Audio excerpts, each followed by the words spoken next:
In this demonstration, what we're going to look at is working with the Virtual Machine Manager library. So what the library is, it just contains the building blocks for virtual machines. When we have the necessary resources available, it makes it easier to create virtual machines. We can deploy virtual machines fairly quickly. If we didn't have the library resources, it would take us a bit longer because we'd have to create everything from scratch. The types of library resources we've got file-based resources, which include things like virtual hard disks, virtual floppies, ISO images, PowerShell scripts, SQL scripts.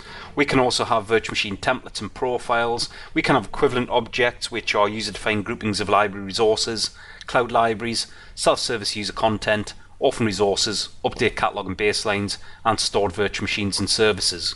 The library server itself is just a Windows box with some file shares on it. So what we have to do is we have to make that available to the VMM. So in the VMM, what I've done here is I've come down to my library workspace. I've come up the library servers here, and what I want to do now is I want to add a new library server. So we'll select Add Library Server, and what we're going to do here is we're just going to authenticate to that server. So we're going to do that as a data/administrator, stick in the password, select Next. The library servers that we're going to use here, I'm just going to use my Hyper-V host itself where I've created the file share.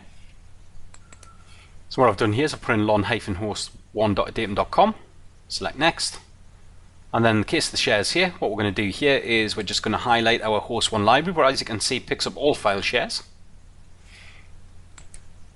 We've also got down at the bottom here show hidden shares, which does exactly what it suggests it does. We've also got this add default resources tick box as well. So what this does is it adds the application frameworks folder to the share.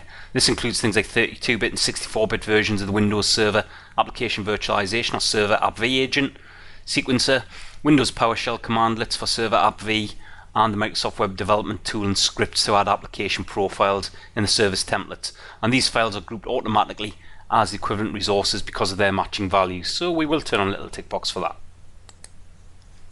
Then what we'll do at this point here, we'll just select Next. Then what we'll do at this point here is we'll just click Add Library Servers, and then as we can see here, it's running through a job. We can see in the background here that it is adding in the library server. So what we'll do here is we'll just pause the video just while it's adding the library server. So as we can see now, it's now added the library server, so let's just click Close here. So we've now got our library server. If we just have a look here, let's have a look in our host library. There's the application frameworks. If we have a look in here, we can see the application frameworks in place.